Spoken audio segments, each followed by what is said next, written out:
All right, you guys, this is being recorded. So one thing I mentioned at the beginning of every single webinar, and I know it's like a broken record, watch this again. It doesn't have to be this exact same one, but watch the short put spread again. First time through, you might be thinking about some questions, things of that nature, and some of the nuances may fly by you. Second time through, it'll also not only help you catch some of those nuances, it will help you remember this longer term, all right? First time through, if you wait a month, it's going to be like learning it all over again.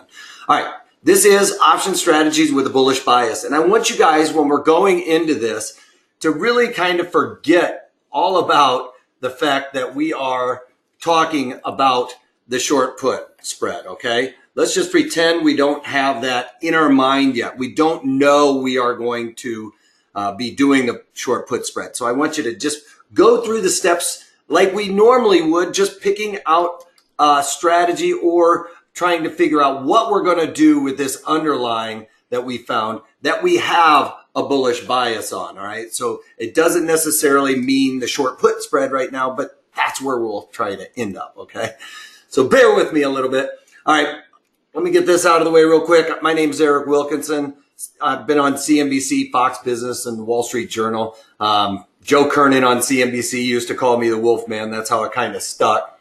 But I actually started trading in college with some money I'd earned. And then after graduating from college, moved up to Chicago. And in that time, I've traded everything from stocks, financial futures, commodity futures, currencies, and basically options on all these products and just about all market conditions. When I go over this real quick too, it says any opinions, news, research, and analysis or other information should be construed as market commentary, not investment advice, all right? I'm not trying to give you guys investment advice. What I'm trying to do here is teach you how to swim. I'm not here to swim for you, all right? So take what we're teaching you in these webinars and how to implement these strategies in your and put it into your portfolio in your own way. Because if I'm talking about Tesla or IBM, I may be bullish or bearish in either one of those, and that may not fit your market assumptions. So don't just lemming off the cliff with me. When you come up with your bias, your bullish or bearish bias, just go through these steps and you will find the right strategy for that particular underlying. All right. And please remember, past performance of any trading system or methodology is not necessarily indicative of future results. All right. You can follow me on Twitter at Wolfman's blog for all kinds of snark and or market chatter.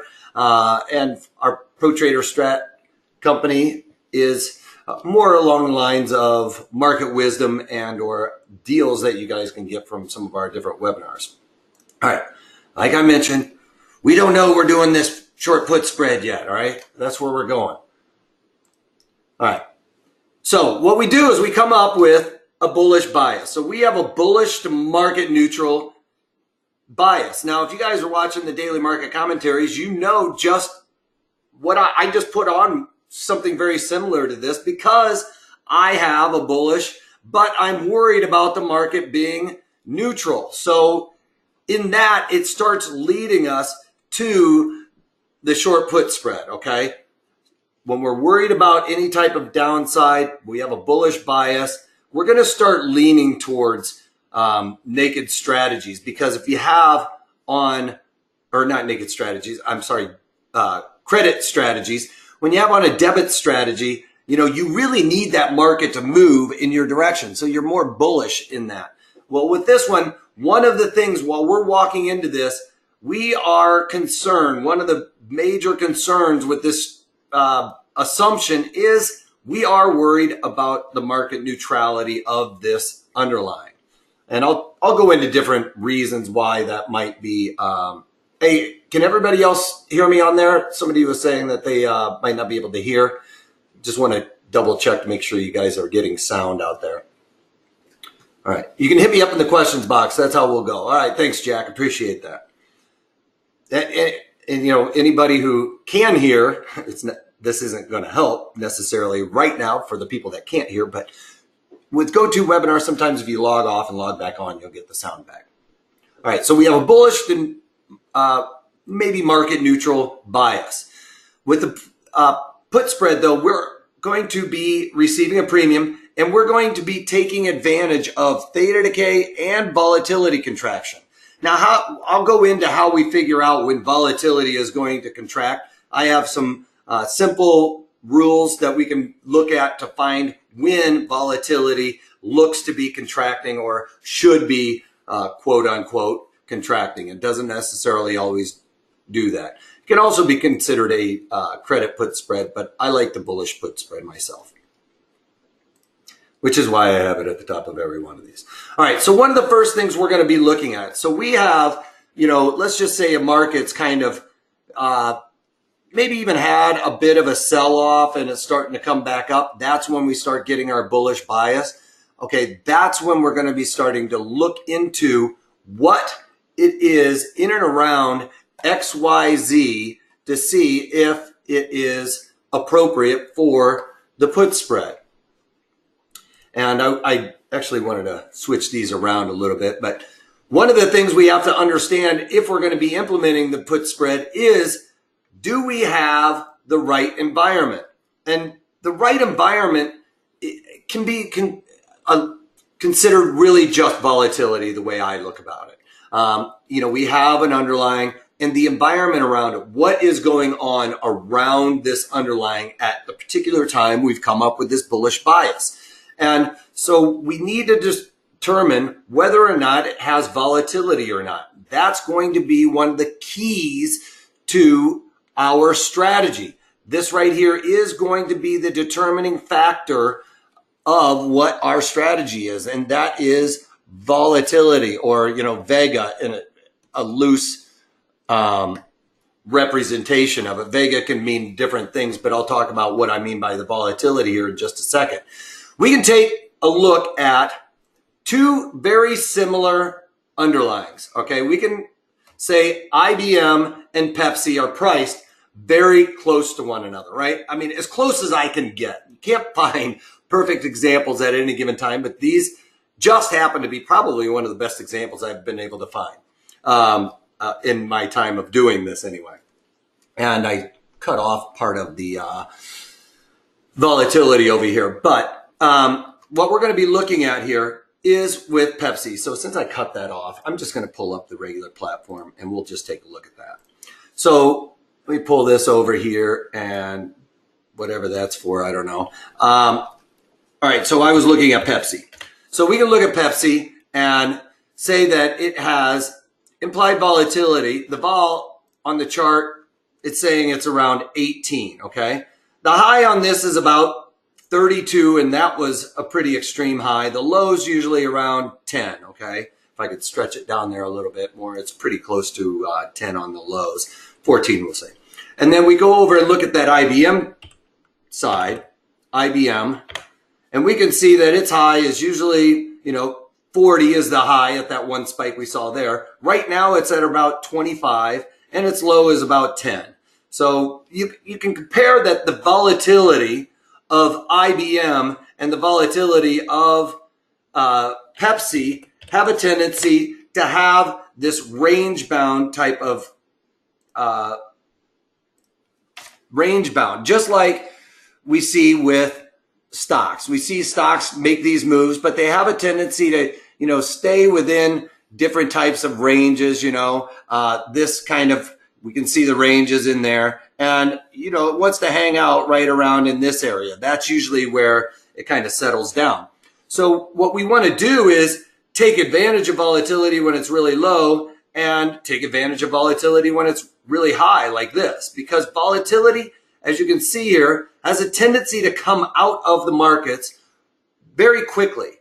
So when we can see it's at extreme levels, that's when we want to take advantage of it. Obviously, this spike is a pretty big one. We never know if we're at the highest level, but we do know when it starts getting up above 25 or something like that, it really wants to come back down. That's some of its highest volatility. And we'll usually see that in and around different binary events, which is like an earnings event or something like that. So this is pretty close as I can probably get to comparing apples to apples. But what I want you to see is that right now, Pepsi is around 18. IBM is around 25. So, 7 percentage points higher. So we need the right environment to determine whether or not we're going to be selling premium. And my rule for the right environment here is that premium, or the IV percent, which we're looking at right over here. This is implied volatility percent here. You can see it right over here. My rule for this one is we need to have an IV percent of greater than 50. All right. That's my first rule for this one. It's pretty tough right now because you can see on my watch list, there's not a whole lot there. And some of them have the earnings still in them. So I want to stay away from those. And I want to stay with this one to try and compare apples to apples. We want implied volatility percent to be at or near its higher level. And my rule is above IV percent of 50 because then it wants to come back down. So we go over here and we can look at the option montage, and it's trading 129.50. If we go, and I'm just going to look for the one that is trading around $1. So this is the closest one to $1. And we can see that we are about $15 away to get to this strike that's about $1. Now let's look at Pepsi. Pepsi was the one that had that really low volatility. And we can only go from this one about $8 away. So with the IBM trade, because it has that high implied volatility, it is allowing us to get further away from where the underlying is trading. Now, volatility does say that, it's all about probabilities, right?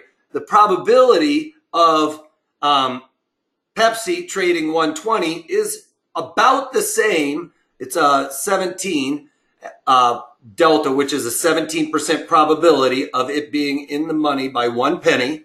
That's what we know from volatility. That's the definition of volatility Vega is the probability of, sorry, I was looking at the wrong one. Vega is over here, 12. But the delta tells us that the probability of the 120 strike being in the money by 1 penny is 17%. There's a 17% probability Pepsi in the next 50 days will finish 1 penny in the money here. All right. Well, IBM is saying that this 15 strike, it's only got a 13% probability, but you can see it's still not going to be only $8 away for that probability. This one that's $9 away is a 22% probability. It's a much higher probability, right? So the probabilities, as volatility expands, these probabilities of these strikes out of the money incrementally increase. Now, you can say, well, it doesn't really matter because the probabilities are the probabilities and they're always the same. Well, my thing is volatility gets overstated. All right. You can see on IBM's earnings, it gets overstated and that volatility comes out, even not on an earnings event. When that volatility comes out, it comes out quickly. So we want to get it when volatility is at or near the highs. And that's why I say, my rule is you want an IV percent of above 50 for this one.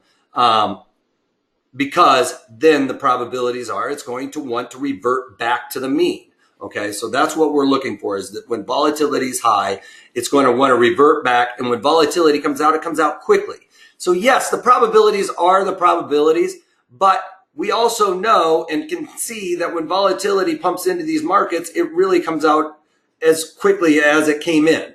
So we want to take advantage of, yes, Benu saying after earnings. Yes, this is only in a clean month. Being, when I say a clean month, meaning we would want to either do it here or here because there's no earnings event.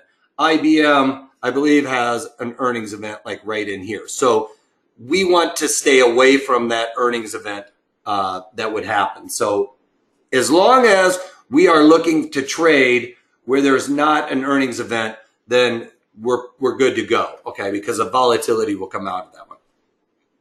All right, so now that we've got that, the right environment, one of the things about this IV percent that I'm throwing out there, you see it over here real quick. Let's just look at IBM and look at the extremes on volatility. This is, let's call it 40 for math, just to keep math simple. 40, and the bottom is, let's call it 10. And then we're currently trading at 25. So we have a fraction where we take the current minus the low, and then the high minus the low. And we take those two sums and divide them by each other. So we know the current is 25, and we subtract that by the low I said was 10. And then we divide that sum by the high, which I said was 40, and divide that by the low, which I said was 10. All right. So we have 15 divided by 30. So we've got a 50 IV percent, right? So that's right there at my level. Yes, I rounded it up. The real number is right there. You can also find that number if you're on Thinkorswim. They throw it in the platform right here, and it's rounding it up to 49. Okay, so all I'm saying is when we were comparing Pepsi to IBM, Pepsi, if you look at it, it was trading around, it was around 18 right here. This one's around 27. This doesn't really tell us anything really about the options premium. The higher this gets, we know that the premiums are getting pumped up because of the volatility. All right. But what we want to say here is, you know, if Pepsi had a 27 IV percent or a 27 Vega, then we would see the pricing be very similar to that of what we saw in IBM. So if this pumped up to 27, 28, we could see that these premiums would pump up. And as a matter of fact, we can see that by, if we just take this Vega 8, if I can find my, I wasn't planning on doing this, but we can give it a shot. If we can take the Vega, which is 8 on this one here, and multiply that by the, what did I say it was, 8 percentage points. So the 8 times the 0.08 equals 64 cents. So this, if it pumped up by 8 percentage points, this premium would be pricing in right around that dollar that we talked about it, because the 64 cents on the Vega, 64 cents plus that 47 cents gives us that 111-ish pricing.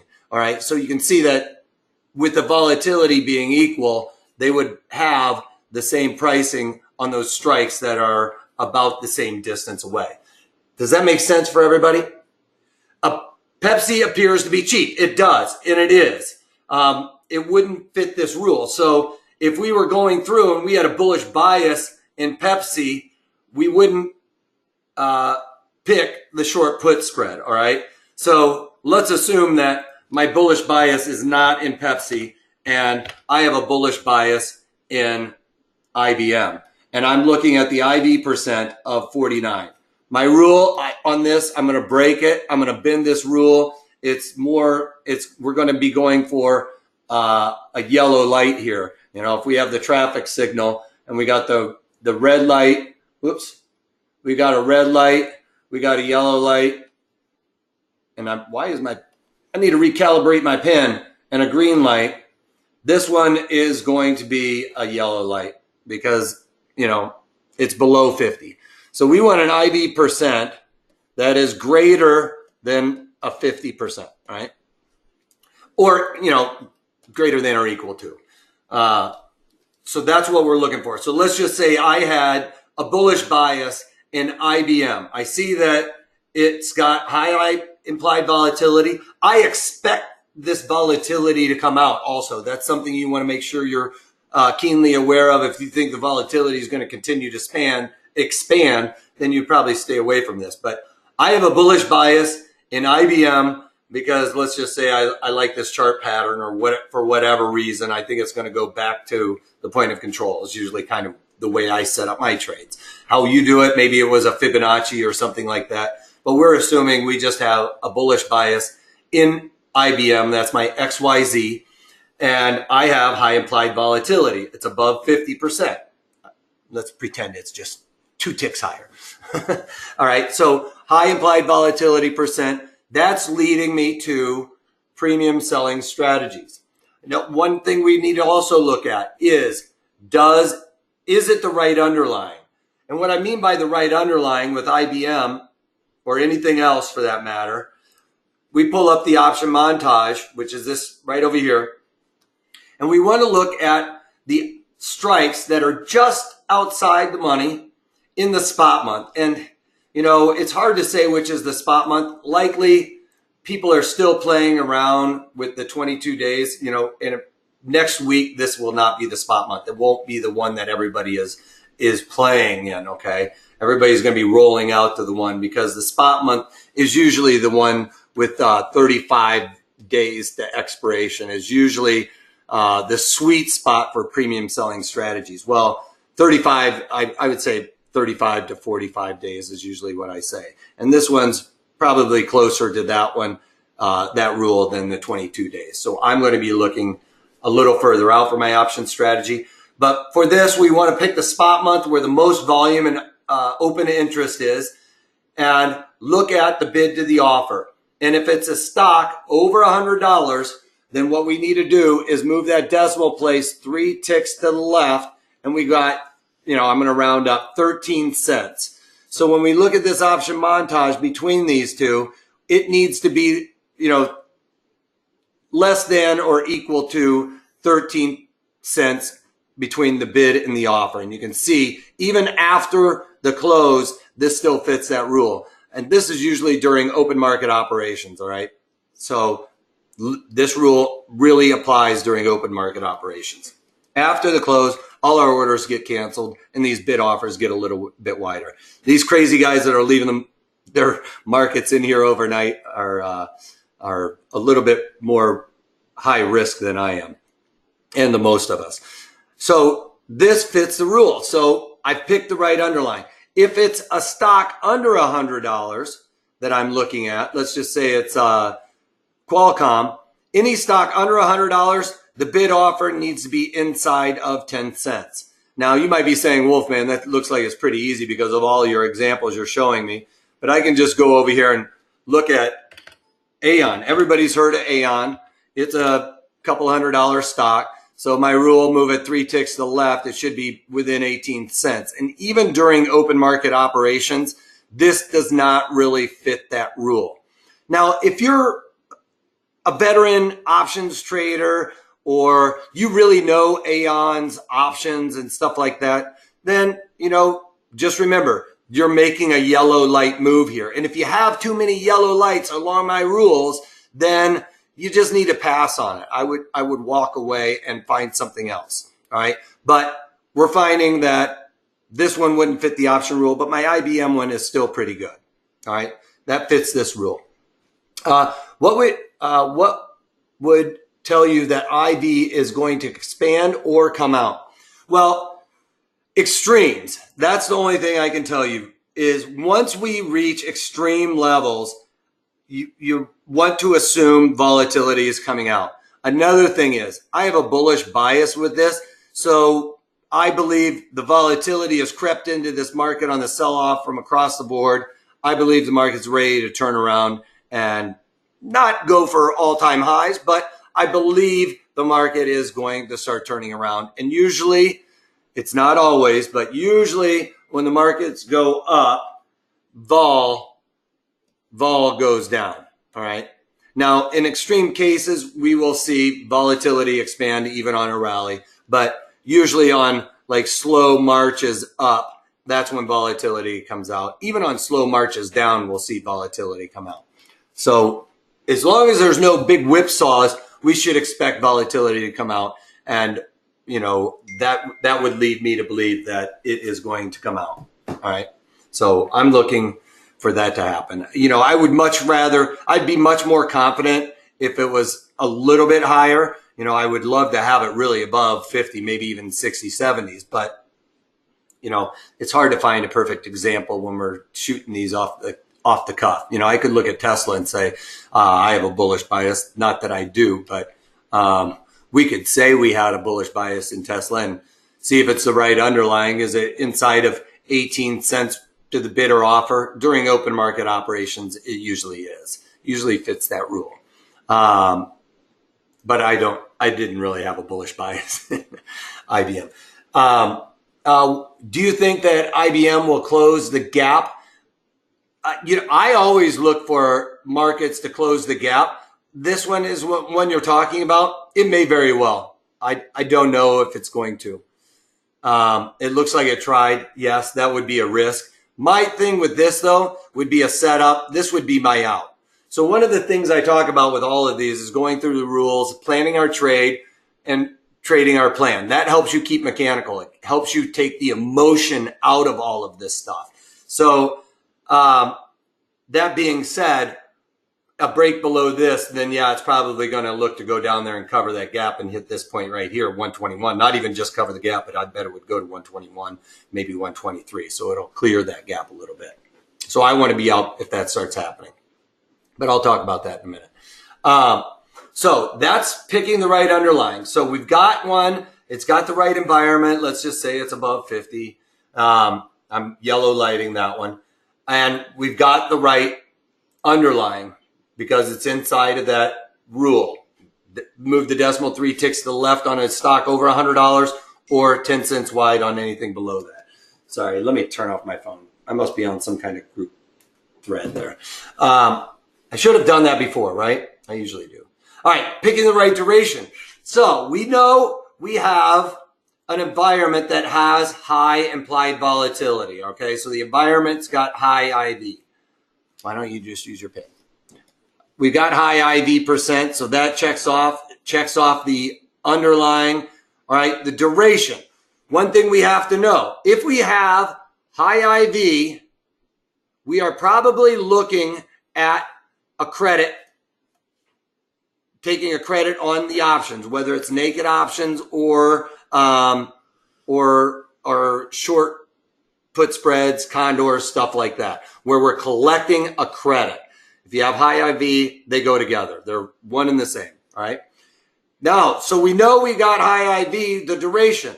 We want, remember at the beginning, I said we want to take advantage of volatility contraction. And if we have high IV, I expect volatility to go down. And the duration, we want to take advantage of theta.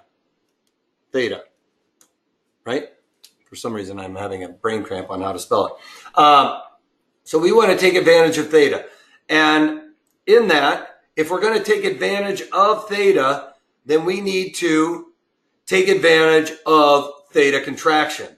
And, you know, we used to call theta the thief in the night that comes and steals your premium. Out here on the timeline, he is not too aggressive, right? He's just taking maybe a penny at a time. And then, you know, the closer he gets to it, he's like down here, he's like, okay, I'm taking like 2 pennies and 3 pennies down here, you know. And the further it gets here, he gets more and more aggressive. So if we see this kind of theta coming in, theta is just the thief, the time decay. If we can see this theta curve picking up, then we want to take advantage of something like that, all right? Because our premiums will come out quicker, right? If we sell something high, we want to buy it low, and this theta contraction will help us. So we want to be 45 days to about 35 days to expiration, because we want to get in maybe right out here in order to just get in before this theta acceleration happens. And one thing we note with volatility is it kind of makes this curve do this a little bit. Volatility pulls this curve out synthetically, and then when vol comes out, it catches up with it. We saw that kind of with the IBM example, right? We were comparing apples to apples, 8 percentage points. The premiums, you know, we could have looked at that as just the premium contraction on those two from the 115 strikes between IBM and Pepsi. So let's pull this back up real quick because I'll just look at that example real quick. So if we got into this with high implied volatility on these, what was I looking at with IBM? I was going further out, close to 45 days to expiration. If we're looking at this 115 strike, which is, you know, close to $15 away, and it's trading at 107 with the implied volatility at 27, well, when that implied volatility comes out and normalizes, we could say it looks more like what Pepsi is, right? And then that 115 strike would have lost all that theta. You know, this is theoretical, but we can even look at it like this, where I go back to IBM. Let's go back to IBM and just do this. What happens if IBM changes its theoretical changes? That's an old example, but let's just say it does that. What was it? A difference between 9 percentage points. So let's just say it goes down by 9, not 90, but 9. All right, so it goes down by 9 percentage points. You can see the IBM 115 strikes, the theoretical price is going to drop dramatically by those when that 9 percentage points happen. I thought it'd end up being a little bit closer, but if it was maybe 8, we get a little closer. The 8 is, you know, a lot closer to that. So that kind of helps you compare the apples to apples, right? We can see what would happen if volatility came out of this underlying to kind of normalize it to Pepsi. So when we have high implied volatility, we're looking at 45 to 35 days to expiration to start setting up our strategy.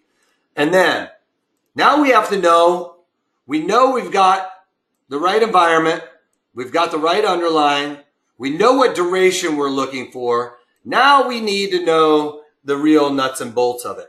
We need to pick the right strikes.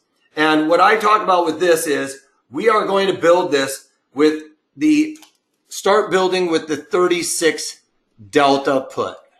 All right.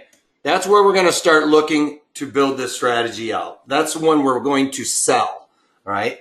So when we're looking at this one, the bell curve, you guys seen this probably a couple of times before, but if we look at this as being the put side because they're negative and this the call side, we are going to look at, this is where we currently are, is at 0. And this is the probabilities that the market's going to go higher, which is 50%. The probabilities of it going up or down at any given time is 50% exactly from 0. But when we are able to get down here, it's going to be closer to the half percentage point. You can see that cranks that up to almost 70%-ish. If we add that all in, it's closer to 70%. Well, we're looking at that 36 delta, which is making it around a 64% probability of being out of the money at expiration. That's what delta tells us, right? Delta says it's, you know, if we have a 36 delta, that says it's a 36% probability of finishing 1 penny in the money at in the next days to expiration, whatever those days to expiration are. All right. So that means we have a 64% probability of being out of the money. So pretty good odds, better than 50-50. I'll take that for sure. Better odds than you're going to get anywhere like in Vegas or anything. So we're going to be looking at a half a standard deviation move, because when we add up all of this stuff, that's what we expect. Our risk is to the downside. And if we added up all of these numbers all the way out the line, we would add up to about 30%. All of these would be very close to 30%, maybe slightly over. Close enough for government work, though. All right. So another thing I want to talk about is skew. You know, and this isn't always a determining factor for me, but it is something we need to worry about, because when you have negative skew, that means there is premium pumped into the puts. So we get a longer tail out here. It means that if there's negative skew, we can even get further out on the option montage out of the money. We can get further out of the money on the option montage. A positive skew means the skew is to the call side. It means you can get the calls, or you can get further out of the money.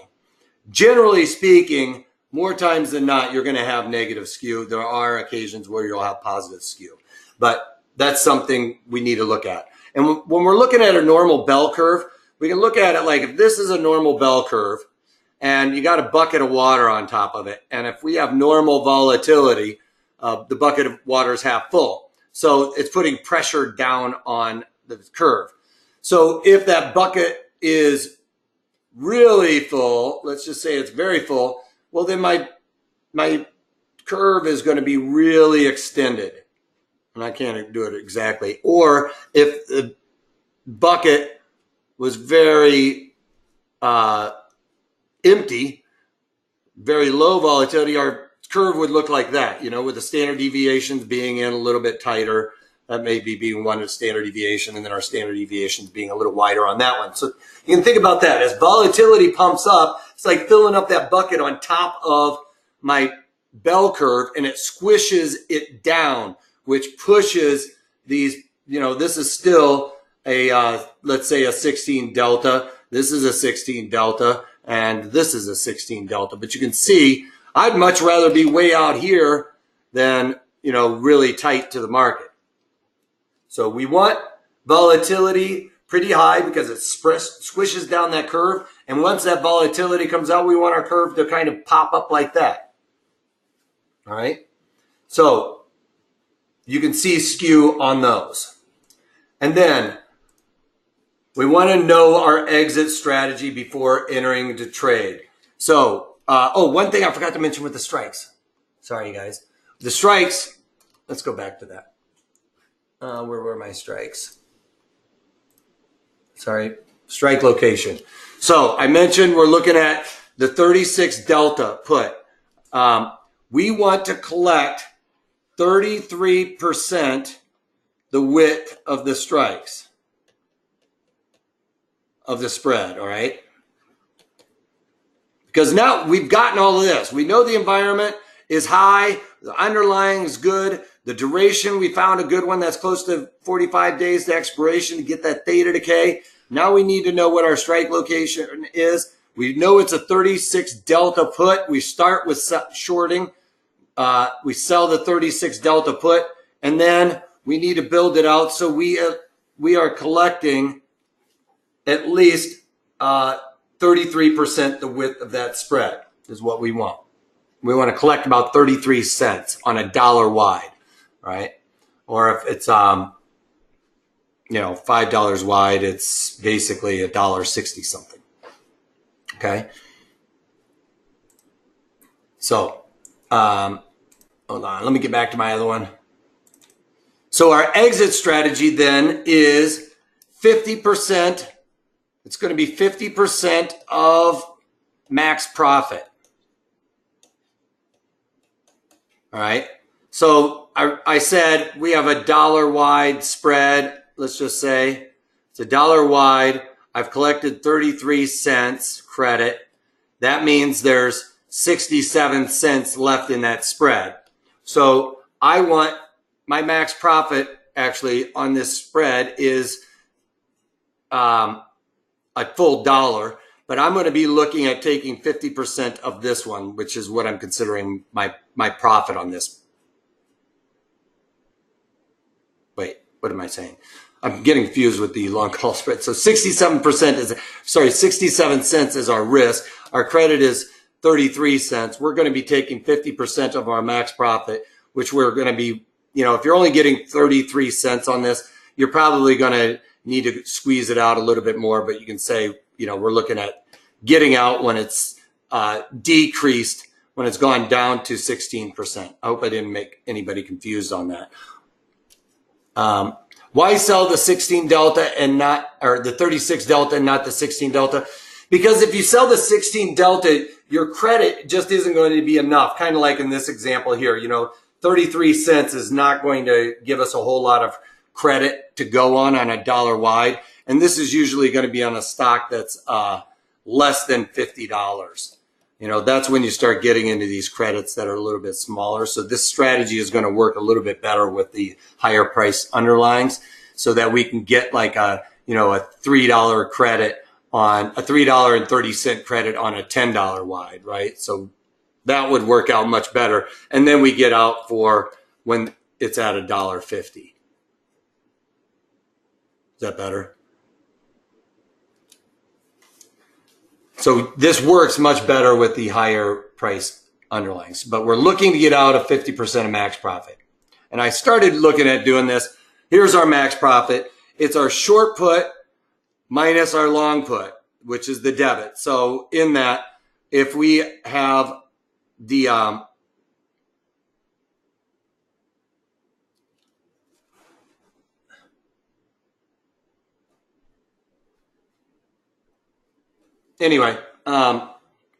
the short put minus the long put is going to be our max profit. Something's wrong here for this. This isn't making sense.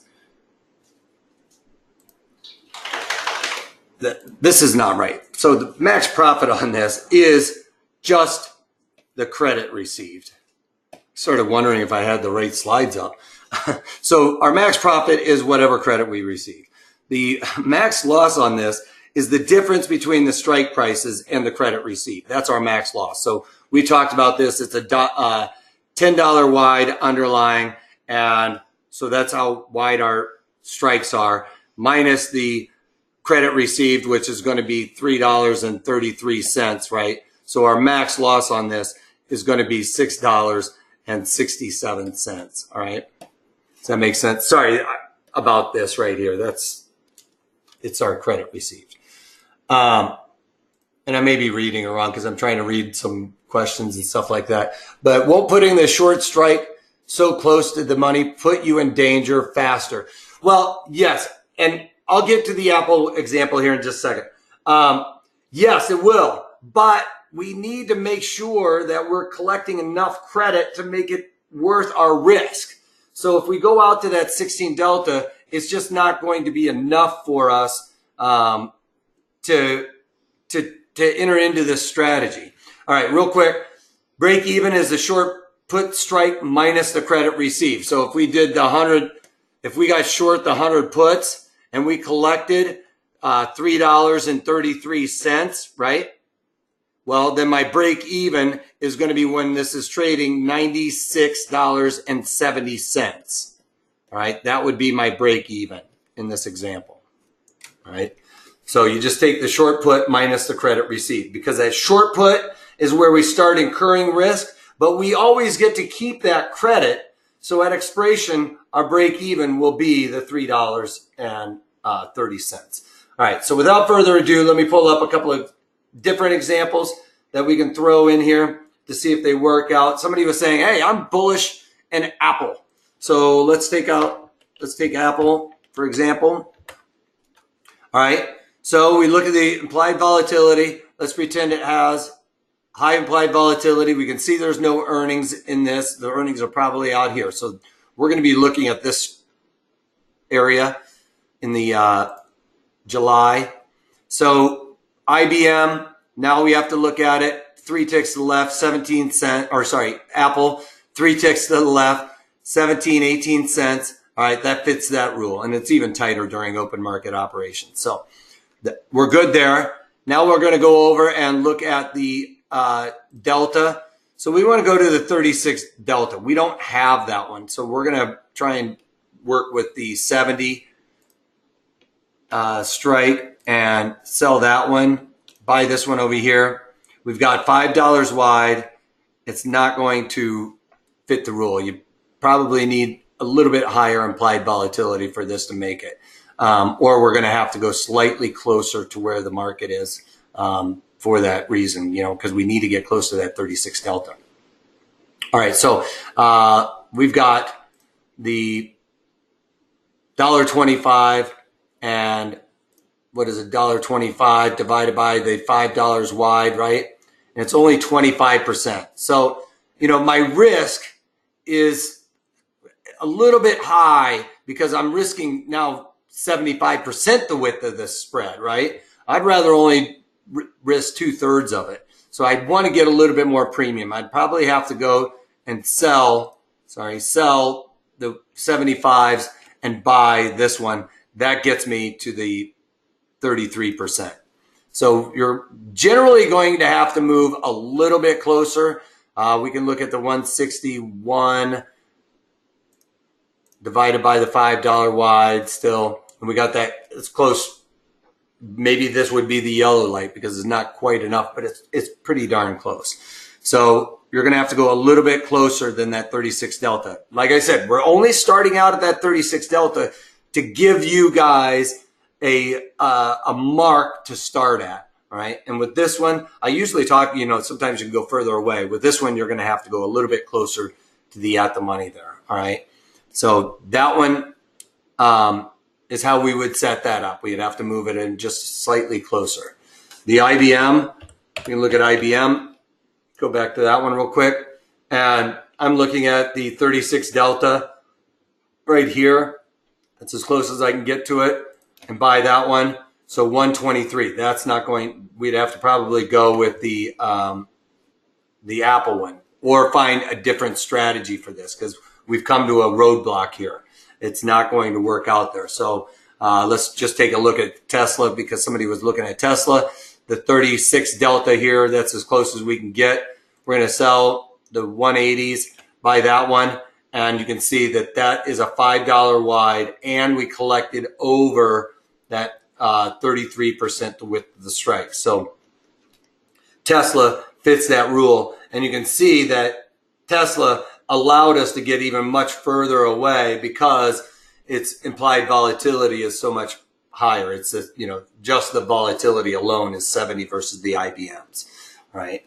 So don't always look at this volatility over here. This isn't the one I'm talking about being above 50, right? It's a percent. It's Vega though. It's like that is basically what the current ID is. It's probably marking the 20 days to expiration right here, the 7166, right? So it's going to be shooting closer to that sometimes. So you can see Tesla has really high implied volatility, even at its extreme lows. Its extreme low in Tesla is the extreme high in our examples of Pepsi and IBM. So you can't just look at this number over here for this rule of it being above an ID percent of 50, because we need to know where implied volatility is, where volatility is in relation to where this underlying usually trades with volatility, all right?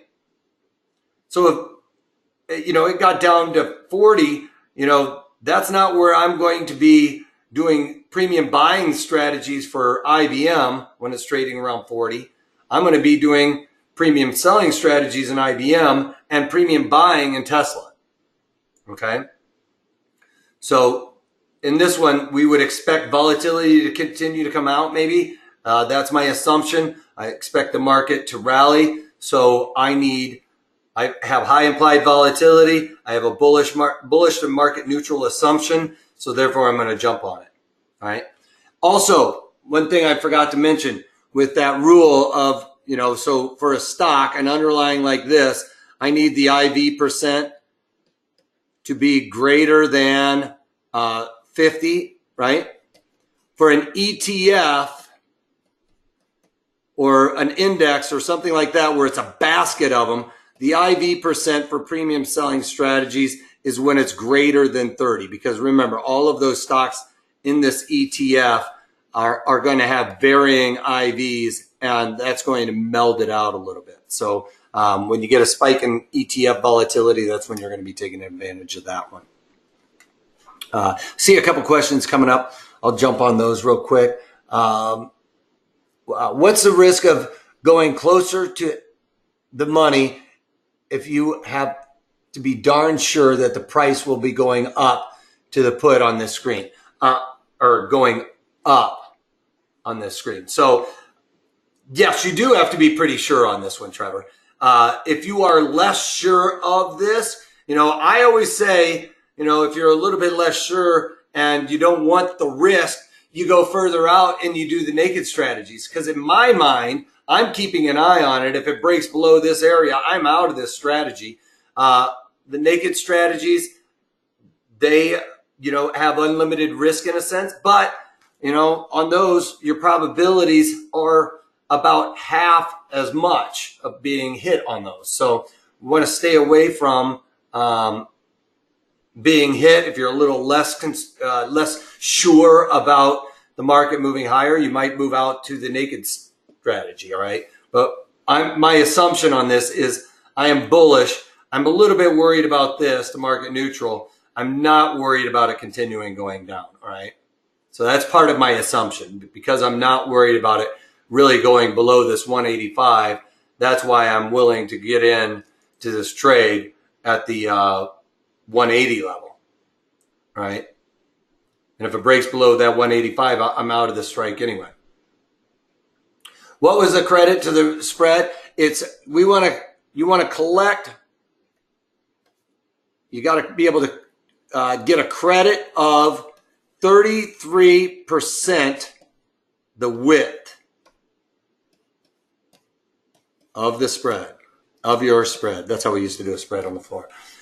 All right, 33% the width of your spread. All right. Does anybody else have any examples they want me to run over real quick? SPY is a good one. So let's take a look at SPY.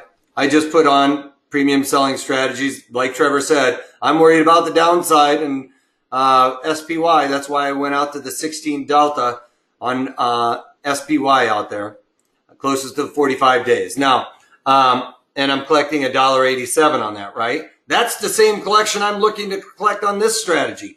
Why wouldn't I go out there, Trevor? All right, so this one we're looking at the 36 delta. So the 36 delta on SPY is the 274. So I'd sell that one. Let's try and go $5 wide. Buy that one. Not going to happen. So let's go back to this same one because I can make it happen with all these ticks involved.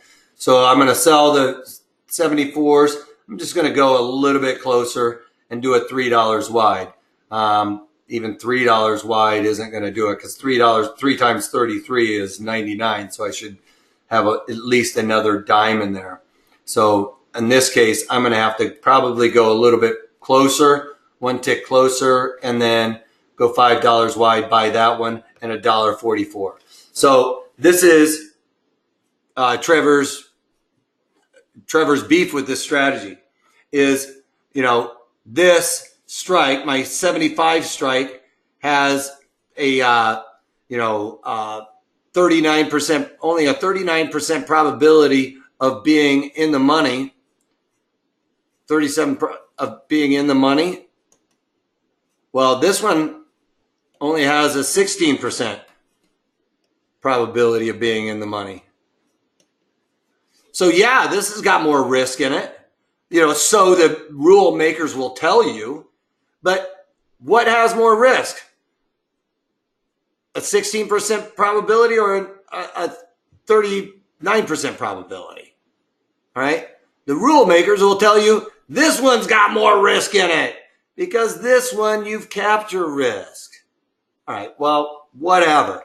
To me, it's like my probabilities of being tested or being in the money are the ones that I'm worried about. I'm not worried about it like gapping lower. That's just, it just never really happens unless there's a major black swan event or something like that.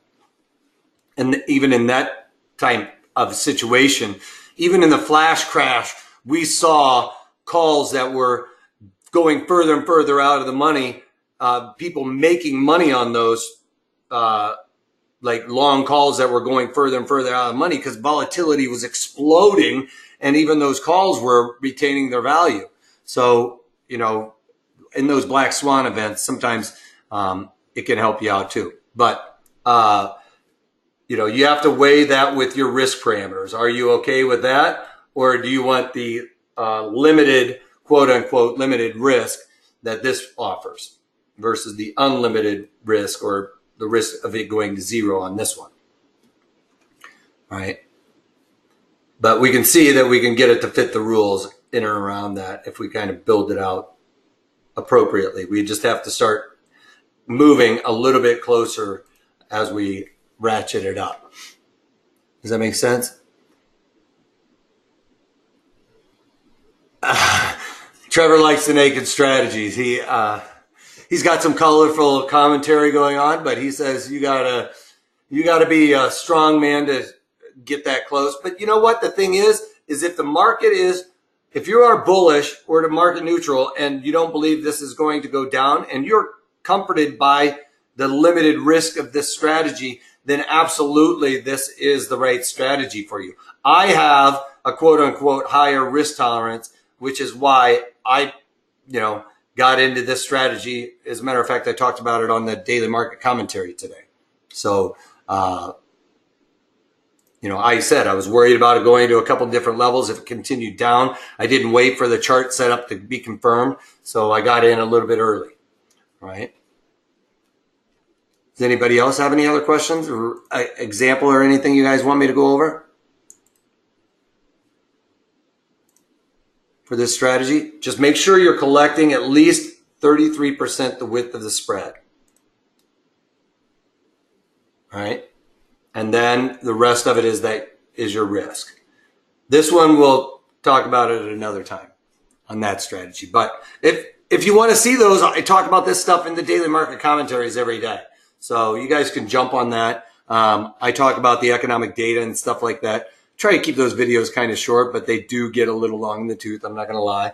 I have a tendency to chatter on, as you guys even probably know from these videos. All right, so this is the deal of the week. It's basically trading options around earnings, and I have specific rules. These rules that I've talked about today are not necessarily applicable to the earnings options webinars. So for 36 bucks, you can trade one time and make that up. It's usually $9.79. It's in the chat window, like we've been going back and forth in the chat window, in the questions box. Check over there in the chat window. It's a hot link to this. If you guys have liked the way that I teach, take advantage of this because I try to break it down to where it's easy to remember, easy to understand, and going forward, you guys are going to be able to remember that. You'll be able to correlate little things and nuances that will help you in your day-to-day trading regimen, where I either streamline something or, bring something to light. So for 36 bucks, you guys can take advantage of that. I go through all the major rules where, you go through your checklist. Does it fit that rule? Does it fit that rule? Why should I do that? And or the other things. So, you can take advantage of that. Banu saying you can't really defend with the naked. No, you can't. My left trigger finger my left trigger on the mouse is my stop on those. So you can do that. All right. So let me move on to, I just want to thank you guys all. Later webinars, I'll be drilling down on different option components when and where I find those appropriate. Here's also the link to that same webinar. You're going to have to punch this into your URL. That's not a hot link. The hot link is over in the chat window for you guys that are watching, guys and gals that are watching this on tape delay. Just want to thank you. If you have any questions, always reach out to us at 310-598-6677, or you can email me at trading@protraderstrategies.com for any questions, and or if you guys want to just bounce something off of me, reach out. I'll be happy to chat you up. Also, check out those daily market commentaries because I talk about all my trades, when and where I put them on, just like I did with that SPU trade. All right? Well, without any other questions, I'll leave this up for you guys so you can take advantage of it. The link is in the window over there on the chat side. So what do you say? Go click on it and I'll take care of you guys. All right. Take care, guys. If you can't take that, take it easy.